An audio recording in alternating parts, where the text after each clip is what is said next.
Josué capítulo 4, verso 1 en adelante, todo el capítulo. Dice así la palabra de Dios. Si no lo encontró, por favor, escúchelo con atención. Cuando todo el pueblo acabó de pasar el Jordán, el Señor le dijo a Josué: escojan 12 hombres del pueblo, uno de cada tribu, y ordénenles: tomen 12 piedras de aquí, de en medio del Jordán, del lugar donde los pies de los sacerdotes están firmes, y llévenlas con ustedes y colóquenlas en el lugar donde han de pasar la noche. Josué llamó a los 12 hombres que había señalado de entre los israelitas, uno de cada tribu, y Josué les dijo: pasen delante del arca del Señor su Dios, al medio del Jordán, y alce cada uno una piedra sobre su hombro, de acuerdo con el número de las tribus de los israelitas. Sea esto una señal entre ustedes, y más tarde, cuando sus hijos pregunten: ¿qué significan estas piedras para ustedes?, entonces les responderán: es que las aguas del Jordán quedaron cortadas delante del arca del pacto del Señor. Cuando ésta pasó el Jordán, las aguas del Jordán quedaron cortadas. Así que estas piedras servirán como recuerdo a los israelitas para siempre. Así lo hicieron los israelitas, tal como Josué ordenó, y alzaron 12 piedras de en medio del Jordán, como el Señor dijo a Josué, según el número de las tribus de los israelitas. Las llevaron consigo al lugar donde acamparon y allí las depositaron. Entonces Josué colocó 12 piedras en medio del Jordán, en el lugar donde habían estado los pies de los sacerdotes que llevaban el arca del pacto, y allí permanecen hasta hoy. Porque los sacerdotes que llevaban el arca estuvieron parados en medio del Jordán hasta que se cumpliera todo lo que el Señor había mandado a Josué que dijera al pueblo, de acuerdo con todo lo que Moisés había mandado a Josué. Y el pueblo se apresuró y pasó. Cuando todo el pueblo había acabado de pasar, el arca del Señor y los sacerdotes pasaron delante del pueblo. Los hijos de Rubén, los hijos de Gad y la media tribu de Manasés pasaron en orden de batalla delante de los israelitas, tal como Moisés les había dicho. Como 40,000 equipados para la guerra, pasaron delante del Señor hacia los llanos de Jericó, listos para la batalla. Aquel día el Señor engrandeció a Josué ante los ojos de todo Israel, y le temieron, tal como habían temido a Moisés todos los días de su vida. Entonces el Señor habló a Josué: ordena a los sacerdotes que llevan el arca del testimonio que suban del Jordán. Josué dio órdenes a los sacerdotes y les dijo: suban del Jordán. Y cuando los sacerdotes que llevaban el arca del pacto del Señor subieron de en medio del Jordán, y las plantas de los pies de los sacerdotes salieron a tierra seca, las aguas del Jordán volvieron a su lugar y corrieron sobre todas sus riberas como antes. El pueblo subió del Jordán el día 10 del mes primero y acamparon en Gilgal, al lado oriental de Jericó. Y aquellas 12 piedras que habían sacado del Jordán, Josué las erigió en Gilgal. Entonces habló a los israelitas: cuando sus hijos pregunten a sus padres el día de mañana ¿qué significan estas piedras?, ustedes se lo explicarán a sus hijos y les dirán: Israel cruzó este Jordán en tierra seca, porque el Señor su Dios secó las aguas del Jordán delante de ustedes hasta que pasaron, tal como el Señor su Dios había hecho al mar rojo, el cual él secó delante de nosotros hasta que pasamos, para que todos los pueblos de la tierra conozcan que la mano del Señor es poderosa, a fin de que ustedes teman al Señor su Dios para siempre. Oremos. Padre Dios, reciba usted toda la gloria y todo el honor, toda la alabanza. Todo eso pertenece solamente a usted. Usted es digno de toda gloria, usted es digno de todo honor, y nosotros somos vasos de barro en las manos suyas. Usted es el que debe ser reconocido en medio de nosotros.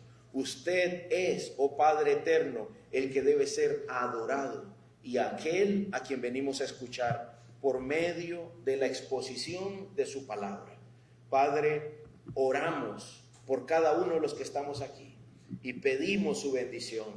Padre, concédanos oídos para oír su palabra, una mente dispuesta para recibir la palabra y que su palabra surta el efecto que tiene que tener en la mente, en el corazón, en la voluntad de quienes la estamos escuchando. Padre, tú sabes que las palabras son vivas y eficaces por el poder de tu Santo Espíritu.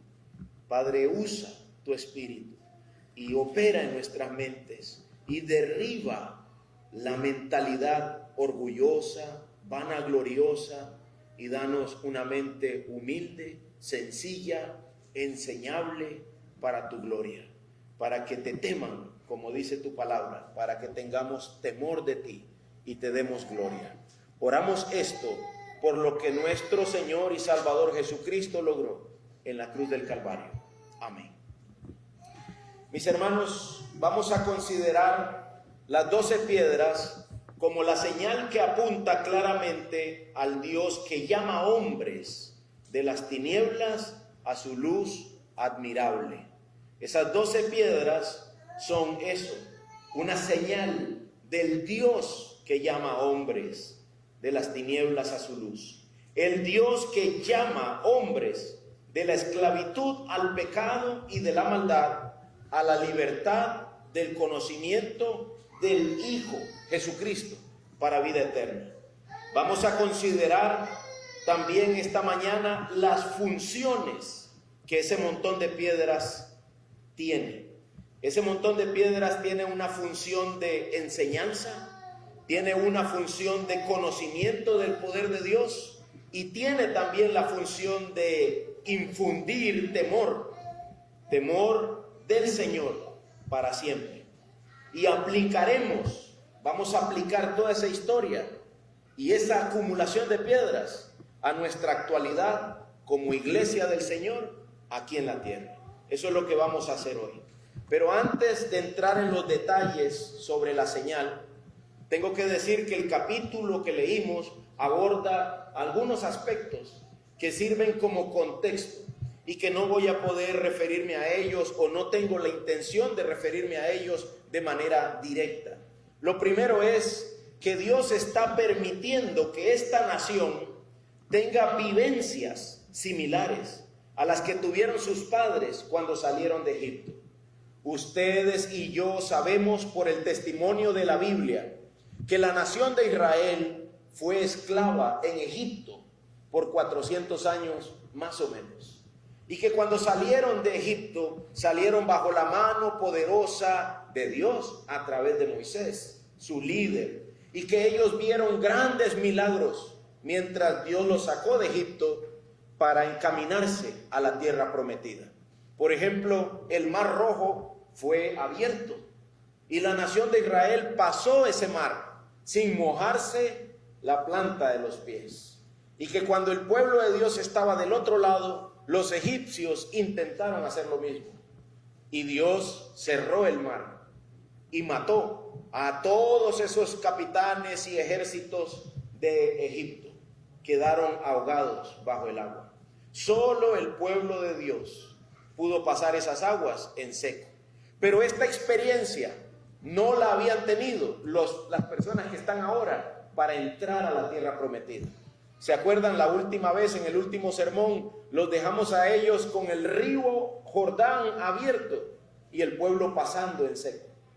Esa experiencia de pasar en medio de las aguas en seco y tomar posesión de la tierra, no la había tenido esta gente que estaba ahí. Fueron sus padres, fueron tal vez sus abuelos los que experimentaron eso, pasando el Mar Rojo.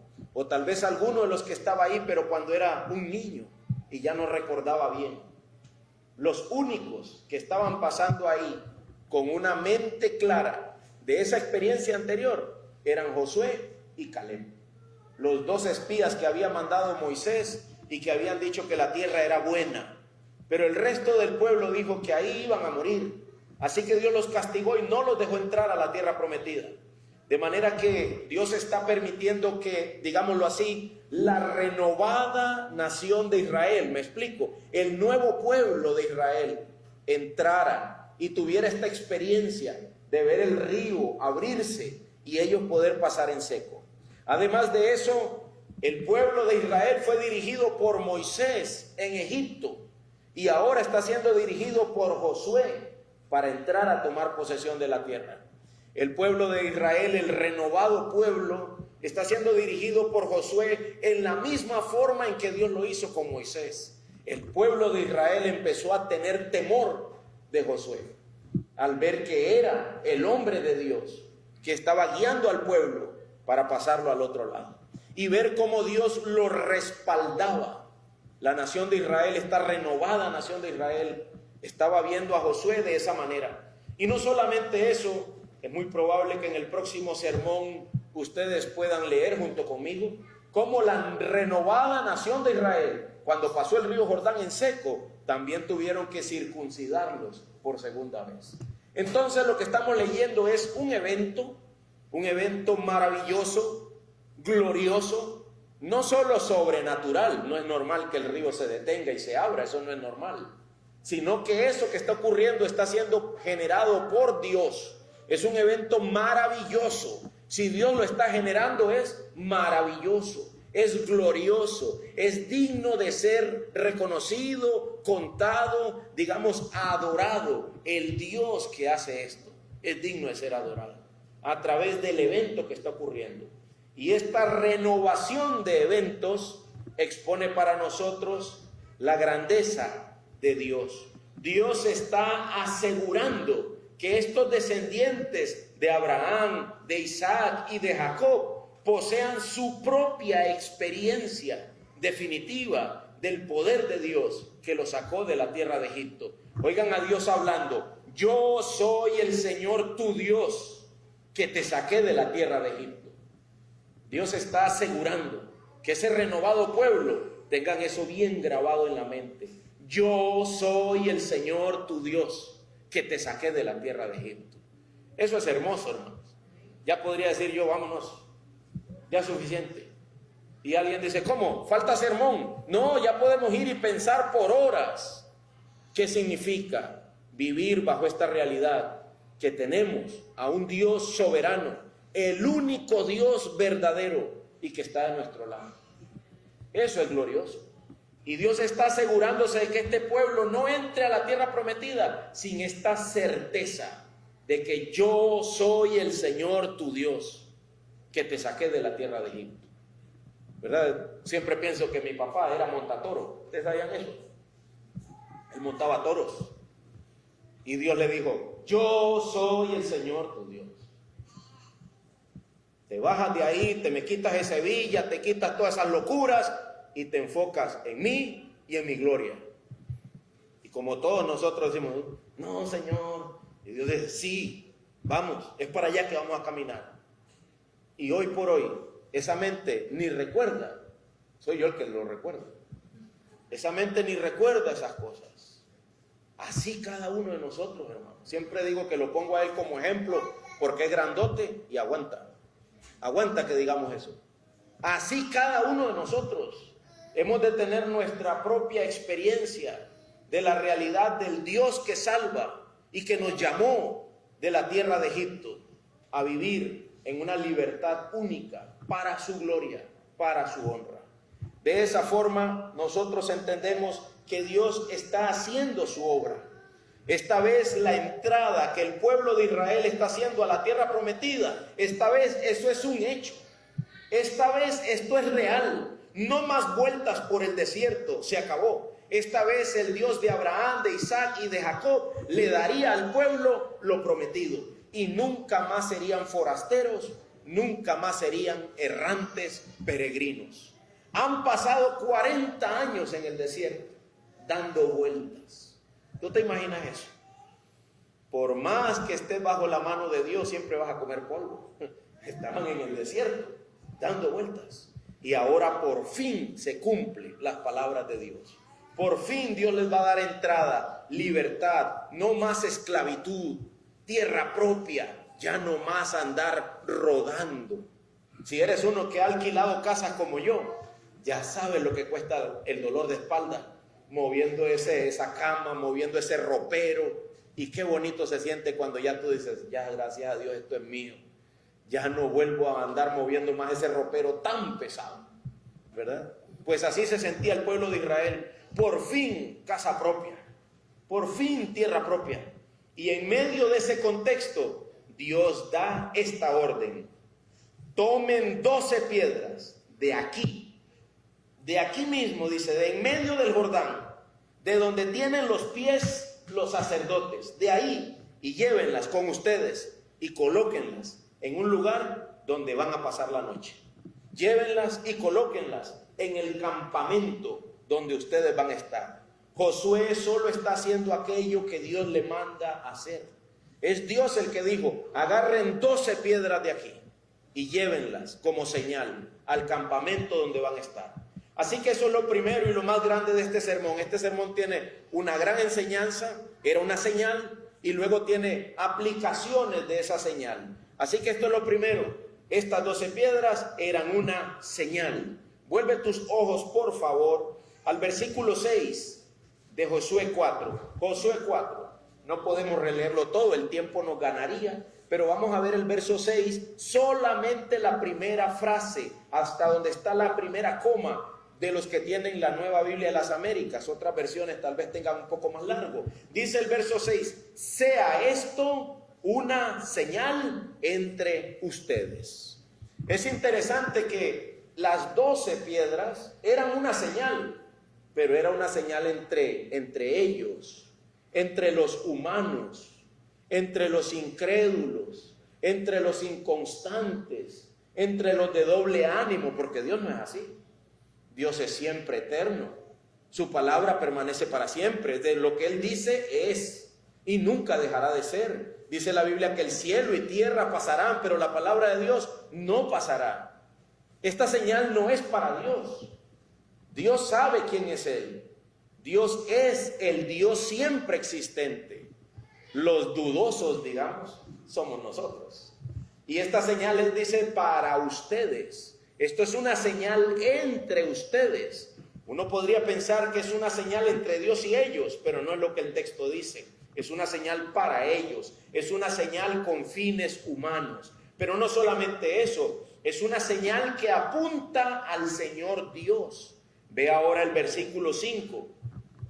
Verso 5, Josué 4. Pasen delante del arca, ¿de quién? Del Señor su Dios. Y alce cada uno una piedra delante del arca del Señor su Dios. Verso 7.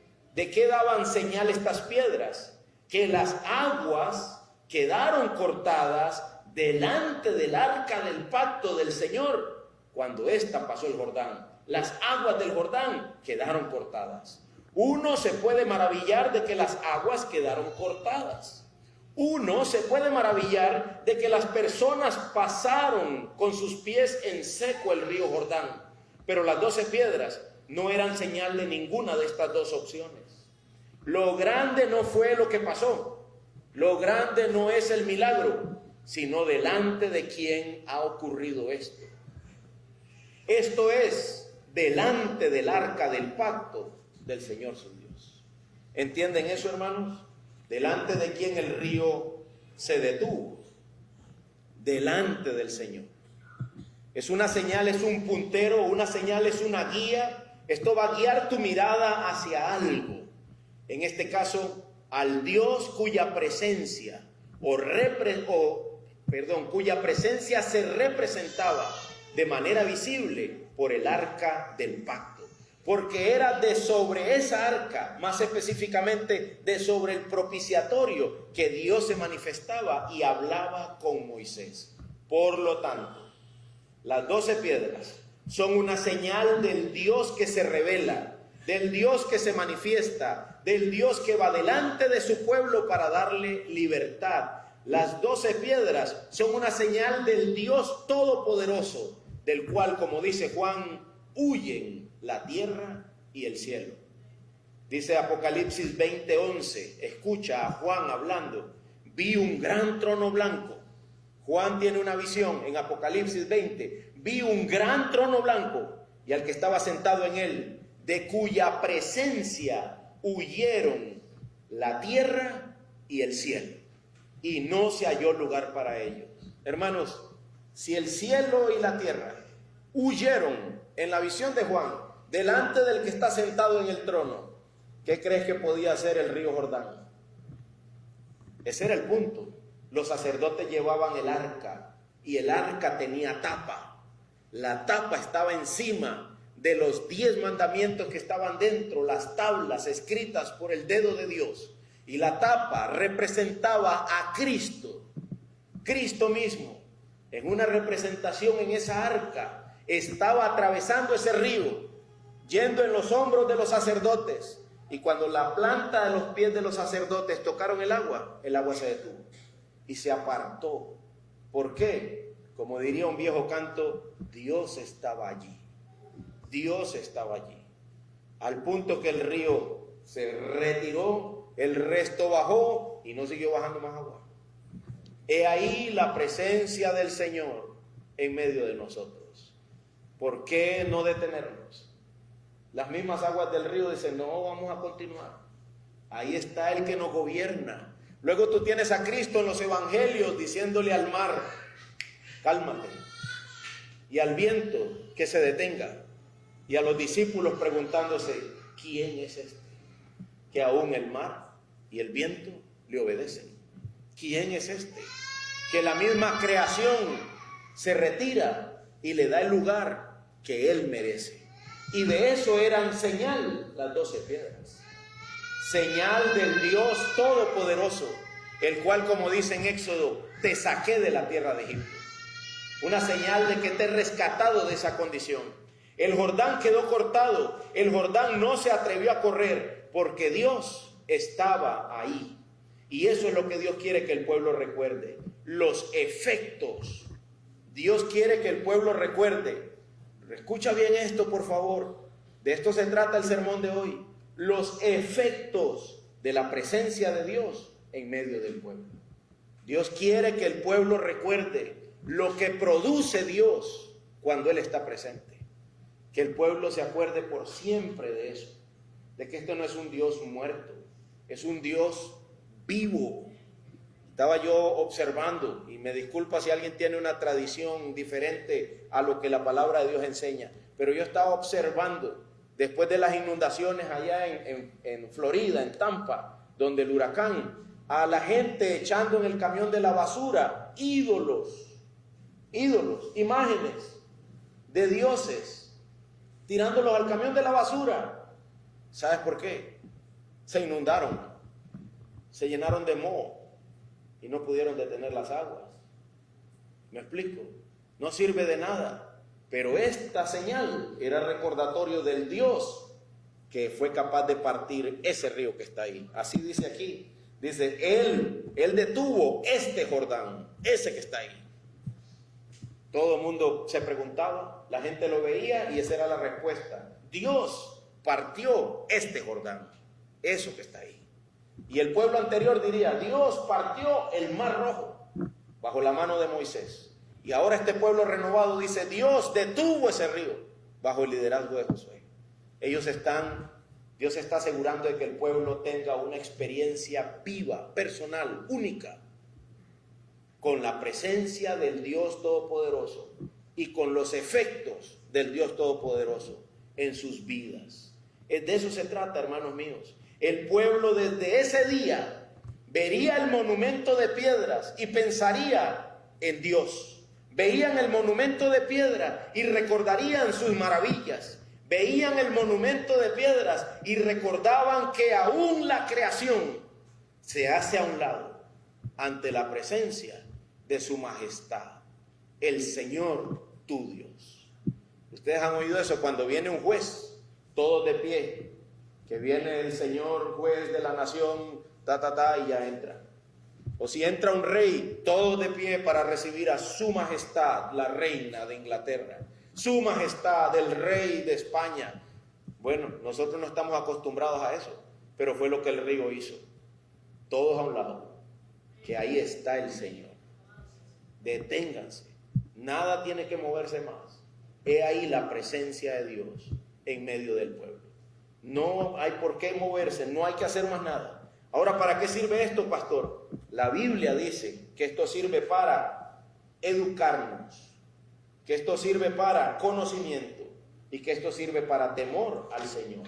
Es la palabra de Dios la que lo dice. Vean la parte de la educación. Josué 4, verso 21. Josué 4, 21. Váyase casi al final, porque en Josué 4, 21 se retoma como en resumen todo lo que se ha narrado en el capítulo. Josué 4, 21, ¿lo tienen? Entonces habló a los israelitas: cuando sus hijos pregunten a sus padres el día de mañana qué significan estas piedras, ustedes se lo explicarán a sus hijos y les dirán: Israel cruzó este Jordán en tierra seca. ¿Por qué? Porque el Señor su Dios secó las aguas del Jordán delante de ustedes hasta que pasaron. Es decir, que delante de este puñado de piedras iban a escucharse siempre preguntas y a la vez respuestas. Hay un programa que tiene un pastor desde hace años, yo creo que ya no lo produce, pero le cambió el formato. Pero antes se llamaba Preguntas y Respuestas. Preguntas y Respuestas. Así puedes buscarlo en YouTube. Preguntas y Respuestas con el pastor Miguel Núñez.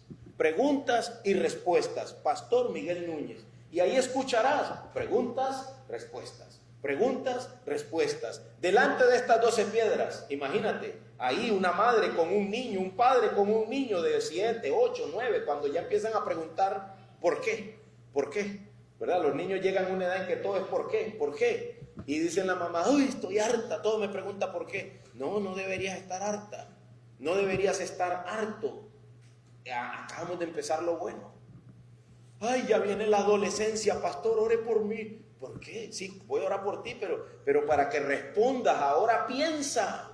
Ahora pueden intercambiar pensamientos. Antes no, antes era con semillas de Guanacaste para poder contar.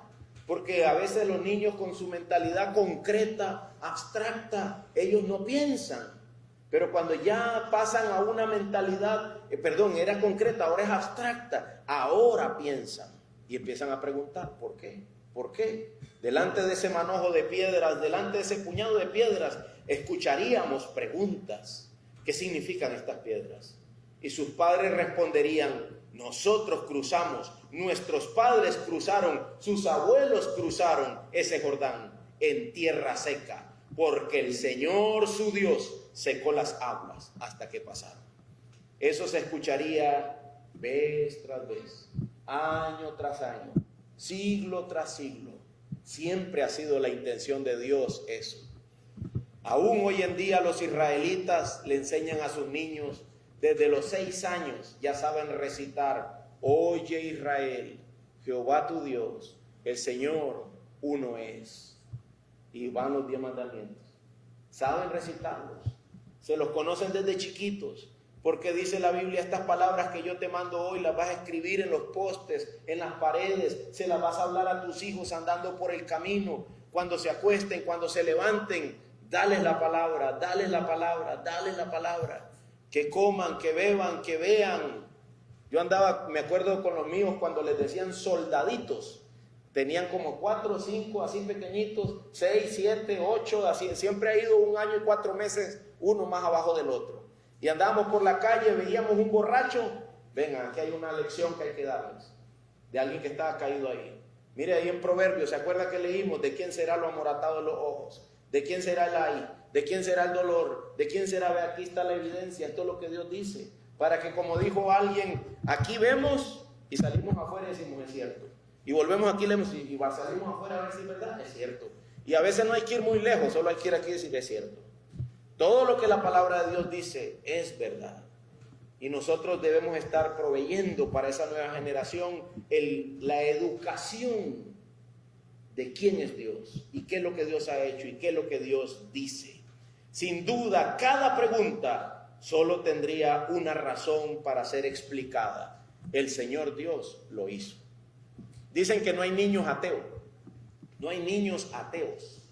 Porque para ellos todo tiene un creador. ¿Quién hizo ese banco? Papi. ¿Quién hizo esa ropa? Mami. ¿Quién pintó eso? Nosotros. Entonces cuando dice, mami, ¿quién hizo el cielo? Dios.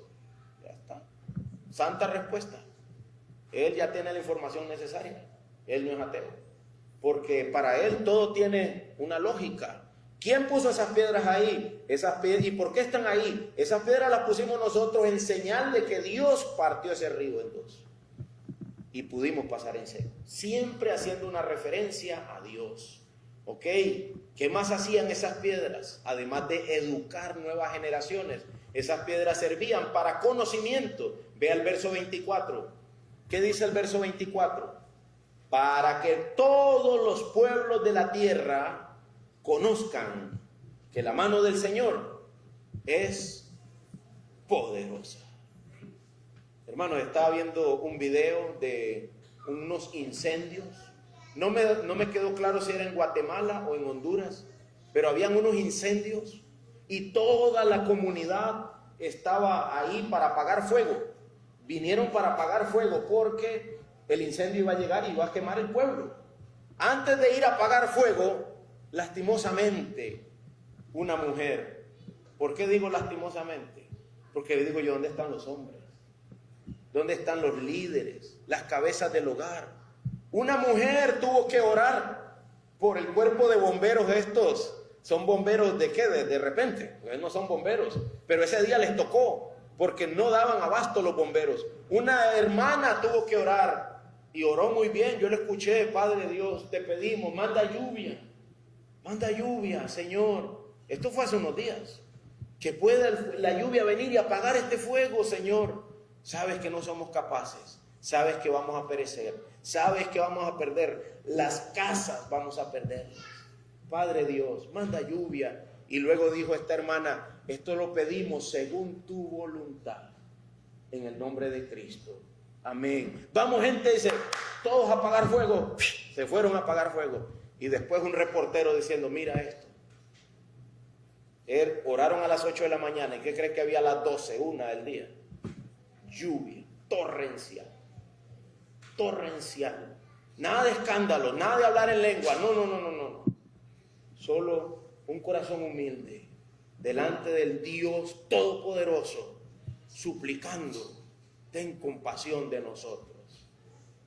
Eso no es algo que te estoy contando para manipular tus emociones. Eso hasta a mí me emociona.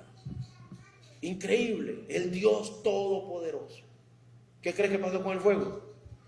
No solo se apagó, se inundó todo eso y no hubo más fuego. Cuentan de George Mueller. ¿Quieres leer una historia de un cristiano del pasado? Cómprate un libro de George Mueller. Cuentan de George Mueller, Jorge Mueller, un hombre que fundó orfanatos y que siempre hablaba con Dios como un niño habla con su padre. Con confianza, sin redondeo, nada, directo a la presencia de Dios en el nombre de Cristo. Él tenía que ir a predicar del otro lado del mar y había mucha neblina. Y el capitán del barco fue el que contó esto. Él iba piloteando el barco, dice, y capitaneando el barco, y no podía avanzar rápido por la neblina. Así que Mueller le dijo al capitán, señor capitán, quiero hablar con usted. Dijo el capitán que fue, necesito que vaya más rápido. Tengo que ir a predicar y nunca he llegado tarde. Le dijo Mueller al capitán. Y el capitán se sonrió y le dijo, ¿qué puedo hacer yo? Mira a tu alrededor, pura neblina. Entonces le dijo Mueller, oremos. Y dice el capitán, yo me reí. Y yo soy cristiano, dice, me reí. Y dice así, oremos. ¿Qué va a hacer la oración ante esa neblina? Entonces dice él, bajó su rostro y dijo, Padre Dios, te pido que quites esa neblina. Necesito ir a predicar. Y si sigue eso así voy a llegar tarde. Cuando yo lo escuché decir eso, dice el capitán, yo intenté orar con él. Y él me dijo, no ore. Y le dije, ¿por qué? Y me dijo, por dos razones. Primero, porque usted no cree. Y segundo, mire a su alrededor. Ya no había neblinas. Se acabó. Increíble. Quedé humillado. ¿Cómo puede un hombre ser tan duro y no reconocer el poder de Dios? Dice Dios, yo quiero esas 12 piedras para conocimiento del poder. ¿Sabes lo que eso significa? El poder para ir a enterrarlo. Dios es bueno y poderoso. No tiene límite. No tiene límite. Nada. Todo está en las manos de Él. Mira la tierra, dice, y la tierra tiembla. Tiembla. Se postra sobre un monte y ese monte humea. ¿Qué pasa con nosotros, hermano?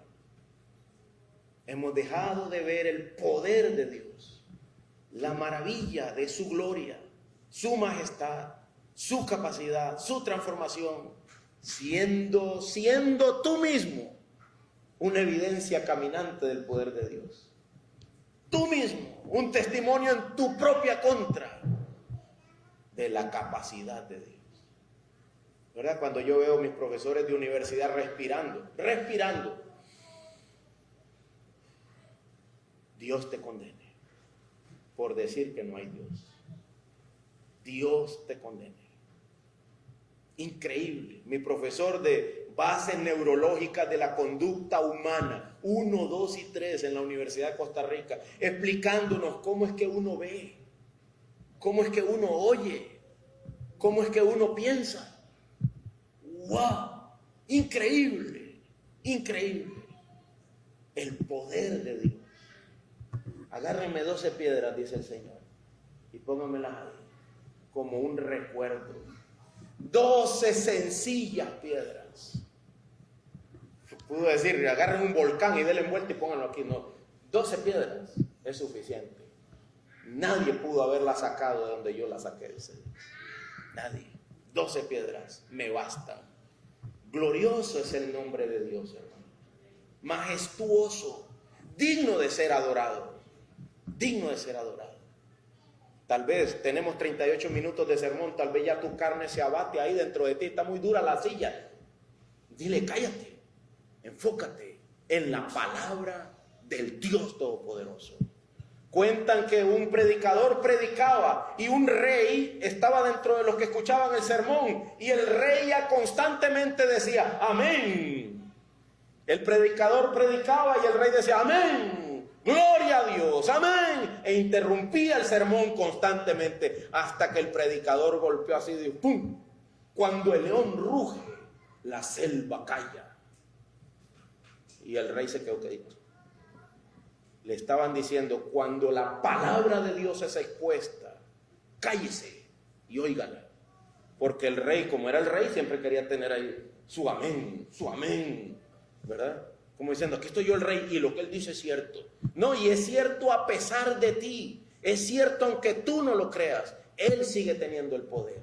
Él estaba antes de ti y él seguirá aquí después de ti. Y tu incredulidad te condenará. Dice Dios, pónganme 12 piedras que muestren mi poder. Y le expliquen a sus hijos que yo lo hice y que todos los pueblos teman. Hermanos, ¿por qué quiere Dios que lo teman? ¿Por qué quiere Dios que conozcan su poder? ¿Por qué? Solo hay dos respuestas posibles. Solo hay dos respuestas posibles. Déjame decir que la primera que voy a dar está equivocada, pero muchos necios así lo creen. Creen que el Dios de la Biblia es un Dios que tiene delirios de grandeza. Delirios de grandeza. ¿Cuál Dios?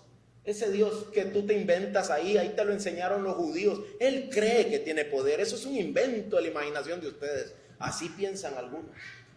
Y por eso dicen, por eso pide que le den la gloria. Por eso dice que conozcan su poder, porque tienen delirios de grandeza. O la segunda es la opción correcta. Puede que en Él está la vida. Puede que en Él y en el conocimiento de Él está la verdad de quiénes somos realmente. Y si es así, tiene derecho a querer que le conozcan y que conozcan su poder. Tiene todo el derecho.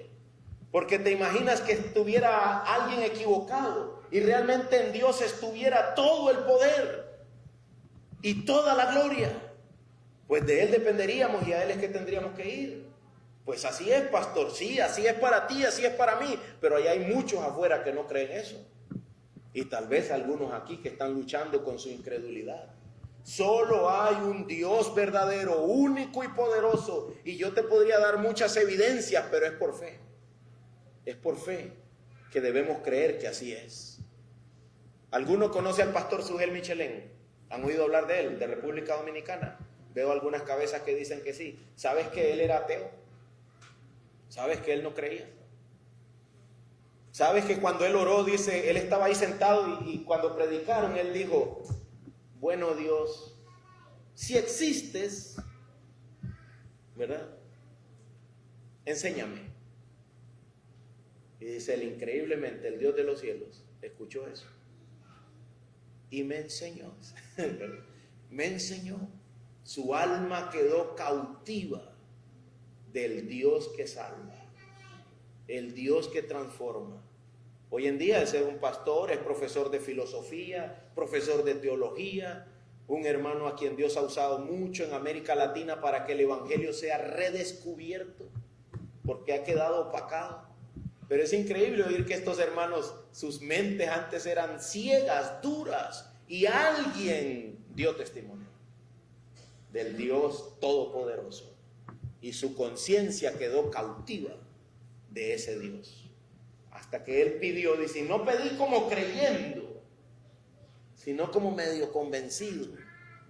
Pero aunque el pábilo humee, aunque la caña esté cascada, aunque la fe sea débil, el Dios que salva es fuerte.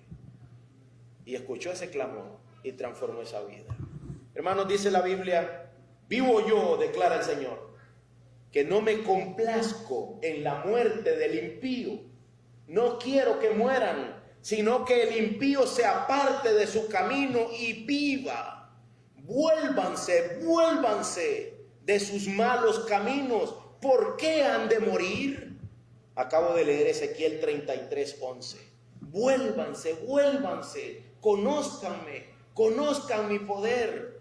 En Él está la vida. Hermanos, en Él está la vida.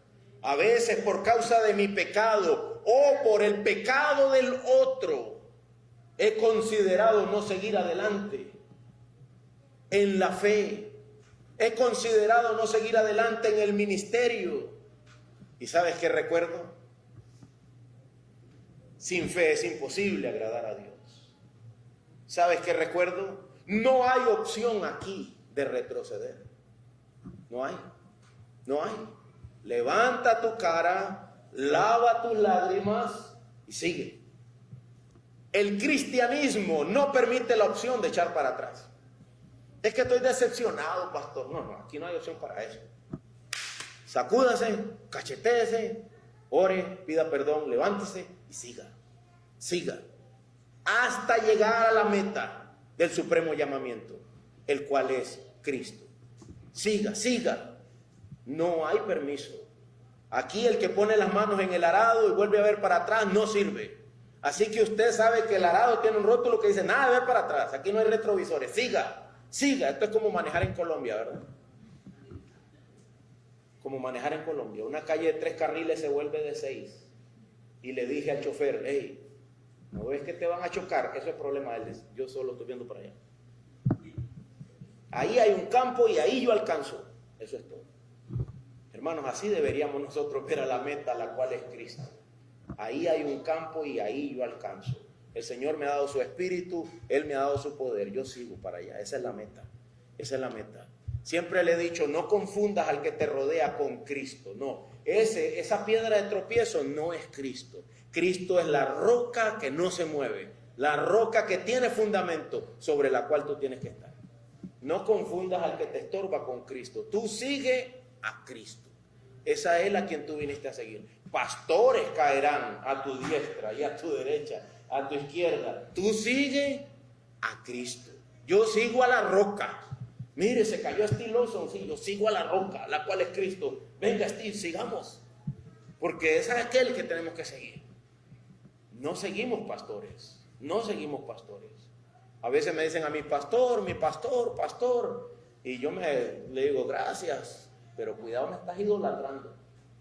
Cuidado. Es a Cristo a quien debemos dar la gloria. Es a Cristo. Hemos de reconocer a los que trabajan entre nosotros, pero es a Cristo a quien nosotros seguimos.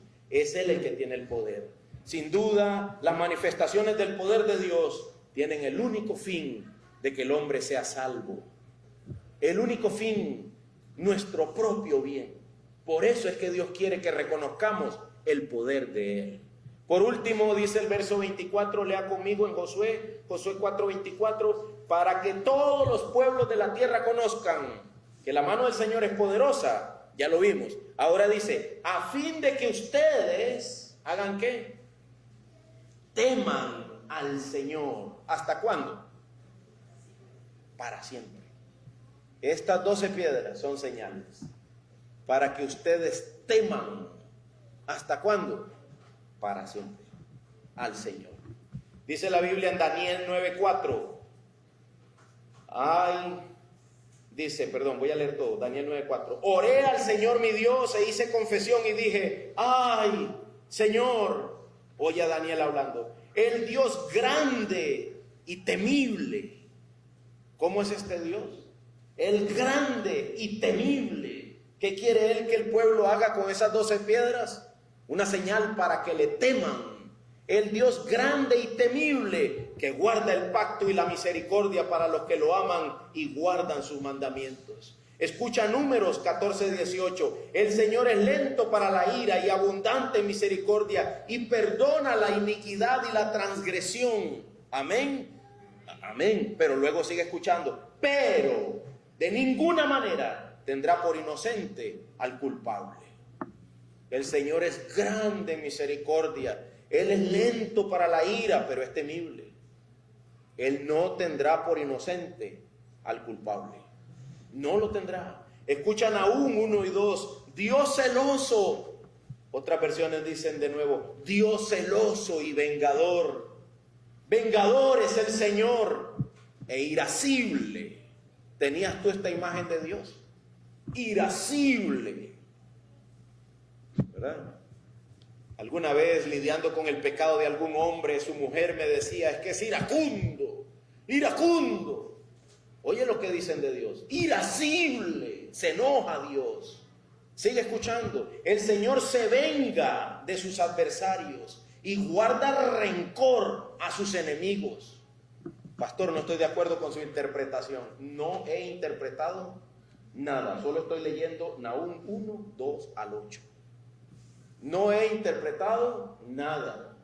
Lo repito, el Señor es lento para la ira y grande en poder. Y clemente el Señor, y ciertamente el Señor no dejará sin castigo al culpable. En el torbellino y la tempestad está su camino. Él camina ahí, en el torbellino y la tempestad. Ahí dice, puedes ver donde Él pasa. Ya puedes ir a ver unos videos de cómo quedó Tampa. Y eso es lo que dice el versículo. Que en el torbellino y la tempestad, ahí puedes ver donde yo paso. Ahí puedes ver. Increíble esto. Le contaba yo a mi familia que en Filipinas, si mal no recuerdo, un lugar donde la gente llega a cometer cantidad increíble de pecados. Un 31 de diciembre o un 25 de diciembre se vino un tsunami. Ahí mismo, en ese lugar, donde los gringuitos y los europeos andan con las Filipinas pecando y bailando y disfrutando. Quedaron muertos, ahogados, inundados, desaparecidos, miles en una noche. El otro día sale el sol y es increíble el estrago. ¿Has oído la palabra dantesco? Donde pasa una danta, deja todo quebrado ahí. Ella no se quita nada, ella va por derecho. Donde ella pasa, todo lo quiebra. Ese escenario se le dice así, dantesco. Y dice Dios, he ahí mi camino. Eso es como si yo hubiera pasado por ahí. En el torbellino, en la tempestad, está su camino. Y las nubes son el polvo de sus pies. Él reprende al mar y lo hace secar. Y todos los ríos agota, los seca, los agota. Claro, el Jordán no tuvo más que meter marcha atrás y dejar pasar al Dios Todopoderoso. Languidecen Basán y el Carmelo, par de montes, y las flores del Líbano se marchitan, los montes tiemblan ante él y los collados se derriten. Sí, dicen aún, en su presencia se levanta la tierra, el mundo y todos los que en él habitan, en presencia de su indignación. ¿Quién resistirá? ¿Quién se mantendrá en pie ante el ardor de su ira? Su furor se derrama como fuego y las rocas se despedazan ante él. Y oye el escenario. Y de pronto en medio de la nada, bueno es el Señor. ¿Ves eso? Parece una contradicción, ¿no? Pastor, aquí está leyendo y matando a todo mundo y de pronto, bueno es el Señor. Una fortaleza en el día de la angustia y conoce a los que en él se refugian. Dice, venga, métase aquí, usted también, todos los que en él se refugian. Pero a los demás los voy a arrasar, dice, con mi torbellino. Los voy a dañar, los voy a quebrantar, no va a quedar nada, ni el polvo de lo que esta gente era. Hermanos míos, voy a resumir diciendo lo que muchos teólogos han dicho. Dios es un enemigo admirable, formidable. Si Dios desata guerra contra nosotros, ¿quién podría resistirse? Su poder no tiene límite. Y Él quiere que las almas le teman, le teman. Aquí incluí un versículo que yo sé que hermano Dani le gusta. El principio de la sabiduría, ¿qué es, hermano? El temor al Señor. Proverbios 1:7. Estás empezando a ser sabio. El principio, el banderazo de salida, la bala esa que suena para que los atletas corran y ahora todo el mundo sale corriendo.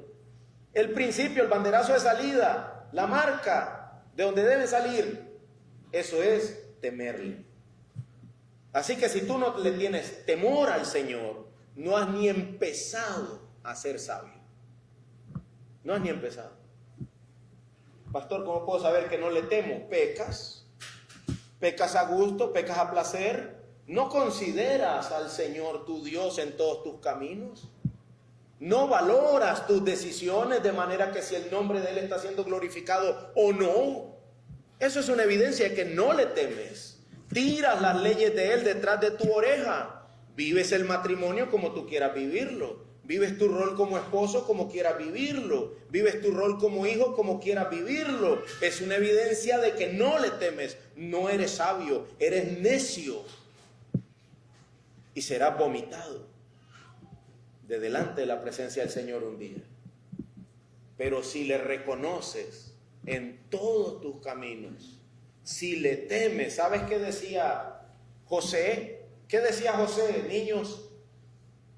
Cuando la mujer de Potifar quiso que él pecara. ¿Cómo pecaría yo, maestras, entonces? Contra Dios. Y cometería yo este gran mal. Pero ¿a quién es que estaba viendo él? A Dios. Me decía Rafita ahora, pastor, si le entendí, no solo es la vestimenta, es toda nuestra conducta. No solo el domingo, sino el lunes, el martes, el miércoles. ¿Qué le dirían ustedes a Rafita? Amén. Así es. Eso es lo que significa amén. Así es, así sea. Eso es cierto. Así es. La hermana Monique le encanta la expresión corandeo, que significa delante del rostro de Dios todo el tiempo. Todo el tiempo. Delante del rostro de Dios. Eso es temor al Señor. Y cuando haces eso, estás empezando a ser sabio. Estás empezando. Estás ahí con el uniforme puesto y empezando a correr. Como diría Cristo, no estás lejos de ser salvo. El principio de la sabiduría es el temor al Señor. Salmo 104:32 dice, Él mira la tierra y la tierra tiembla. Toca los montes y ellos humean. La pregunta es esta: si eso hace la creación, ¿qué haces tú? ¿Qué hago yo? Ante el reconocimiento de que existe un Dios poderoso. Se lo he hecho a mis enemigos, pastor. Todos mis enemigos yo les digo, miren, ustedes están contra mi Dios, que adereza mesa delante de mis enemigos. Van a comer el polvo de mis zapatos. Sí, pero ¿y tus zapatos? ¿Por qué sendas andan? No te juzgues con los que están a tu alrededor. Júzgate con la Biblia, mídete con la Biblia. Tememos al Señor. La tierra tiembla, los montes humean. ¿Y tú y yo qué haremos delante de la presencia del Señor? Hermanos míos, esas piedras eran para eso: educar, conocer y temer. Pastor, ¿ahora dónde están esas piedras? ¿Dónde están esas 12 piedras ahora? Esas 12 piedras están aquí, sentadas en medio de esta congregación de los santos. ¿Cómo así, pastor? Sí, mi hermano. ¿No eres tú cristiano? Sí, ¿verdad? ¿No era Cristo de la tribu de Judá? El león de la tribu de Judá. ¿No nos ha dado Él herencia con el pueblo cuando antes no éramos pueblo? ¿No eran esas 12 piedras en representación de cada tribu de la nación de Israel? Lo eran. Cristo estaba representado en ese manojo de piedras a través de la piedra que a él le pertenecía, la de Judá. Y Cristo nos ha metido a nosotros y nos ha dado herencia con ese pueblo. La herencia de ese pueblo es conocer a Dios. Que te conozcan a ti, el único Dios verdadero, y a tu Hijo, a quien tú has enviado. Hermanos míos, nosotros somos parte de esas 12 piedras, pero no solamente en Cristo, sino también por experiencia, por la obra de Cristo en nosotros. ¿Puedes tú pensar en esto? Tú también has sido rescatado. Tú también has atravesado el mar. Tú también has atravesado el río. Es más, puedes pensar en esto. Tú eras una de esas 12 piedras lodosas, llenas de barro, de debajo de la inundación del Jordán. Y Dios secó esas aguas y te rescató. Dios te sacó de en medio del lugar donde estabas y te ha llevado a un lugar seco y te ha puesto como un manojo, como un puño. ¿Para qué? Voy a terminar leyendo con ustedes lo que dice la Biblia en Primera de Pedro 2, 9 y 10. Lo que aquellas piedras hacían, generar preguntas y proveer respuestas con respecto a Dios, lo hacemos nosotros hoy. ¿Qué dice según Primera de Pedro 2:9? Pero ustedes son linaje escogido, real sacerdocio, nación santa, pueblo adquirido. ¿Para qué? Para posesión de Dios. ¿A fin de qué? De que anuncien las virtudes de aquel. Vamos a anunciar las virtudes de aquel que nos llamó de las tinieblas, del fondo del río, a su luz admirable. Ustedes en otro tiempo no eran pueblo, pero ahora son el pueblo de Dios. Esas 12 piedras representaban al pueblo y ahora el pueblo somos nosotros. No habían recibido misericordia, pero ahora han recibido misericordia. Un majano de piedras, un puñado de piedras, era la señal del Dios que llama, y un puñado de santos son la evidencia hoy de que ese Dios sigue haciendo su voluntad y que la voluntad de Él se sigue cumpliendo sobre toda la tierra. Como diría el libro de los Salmos, Selah. Medita en esto. 12 piedras, ¿verdad? 12 piedras. ¿Qué significa eso, pastor? Que somos nosotros, llamados a proclamar las virtudes de aquel que nos llamó. Escucha de dónde, de las tinieblas. Ahí estaba yo, hermanos. Estaba hablando con mi primo en esta semana, ¿verdad? Que ahí estaba yo en un mundo de mentiras, mintiendo, robando.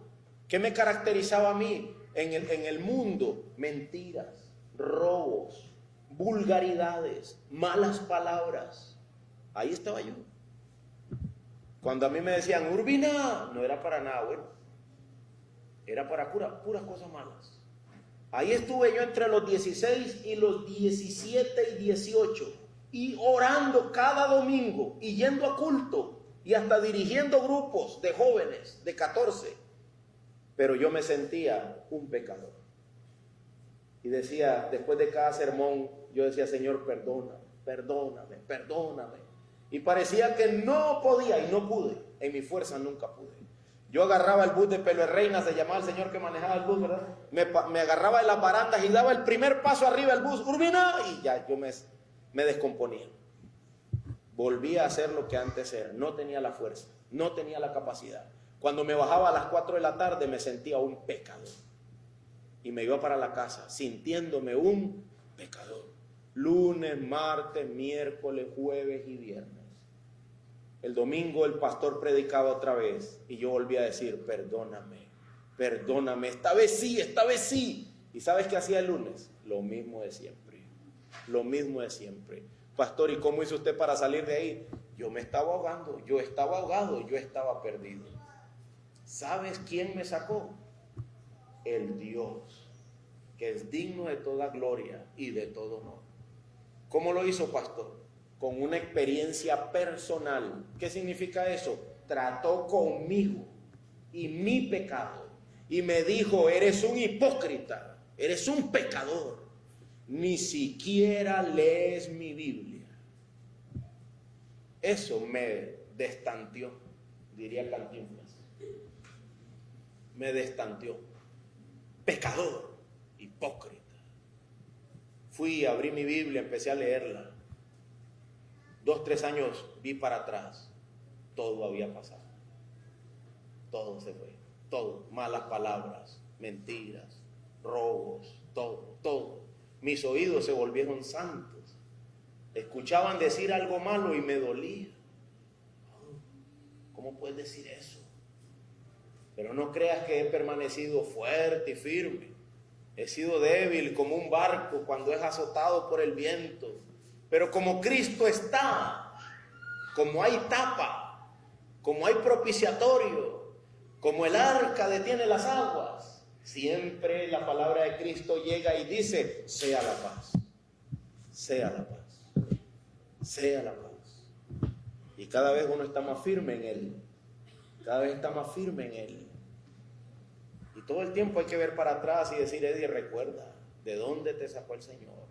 Y sigue adelante, no titubees, hay que trabajar. Ese canto me encanta, trabajad, hay que dar de comer, hay que dar de comer. Yo veo a este hermano leyendo, las palabras se turbean, ¿verdad? Y se cambian. Fue operado de cataratas, le pusieron una válvula para presión ocular. ¿Cuál es el hombre que se va a parar aquí? Va a leer la palabra de Dios con santidad, con reverencia. Hay que dar de comer. Hermanos, tú y yo somos las 12 piedras. Tú y yo somos las 12 piedras. Te diría como le dijo Ananías a Pablo, ¿qué haces aquí? Levántate, bautízate y lava tus pecados. Pero con la sangre de Cristo. Lava tus pecados con la sangre de Cristo. ¿Ustedes creen que él titubea porque quiere? Yo conozco a mi papá, se enoja que las palabras no salen bien. Pero ya el tiempo dice, ya, siéntate, vamos a cambiarte. Pero ahora, ¿quién seguirá? ¿Quién seguirá? Estamos estudiando el libro de Josué para que Dios despierte los corazones y respondan. Ha habido una palabra que ha estado en cada sermón, en cada título, ¿Cuál es esa palabra? ¿Cuál es esa palabra? Llamados, llamados, llamados. En cada título de sermón ha estado. Hermanos, nosotros somos los que hemos sido rescatados de las tinieblas a su luz admirable. necesitamos ponernos de pie y responder a ese llamado. Como dice Isaías, heme aquí. Heme aquí, Señor. ¿Verdad? Heme aquí. O como dice Juan, lloré yo mucho porque no había quien abriera ese libro. Lloré yo mucho. ¿Verdad? Yo siempre pienso en el corazón de Juan. Lloré mucho, no había quien. Hermanos, ahí está Cristo. Cristo sigue salvando almas hoy. Y si te ha salvado a ti, ¿qué esperas para levantarte? En un testimonio del Dios vivo. Es que me salvó a mí. ¿Tú te imaginas lo que eso significa? Así deberíamos decir. Me salvó. Él me salvó. A veces les digo que deberíamos treparnos al techo de la casa y con un megáfono decir, el Señor me salvó. ¿Sabían eso? Él me salvó. Sí, perdido andaba yo, mas Cristo me salvó. Deberíamos ser un referente de educación, de conocimiento y de temor. Las 12 piedras, la señal del Dios que llama. Oremos.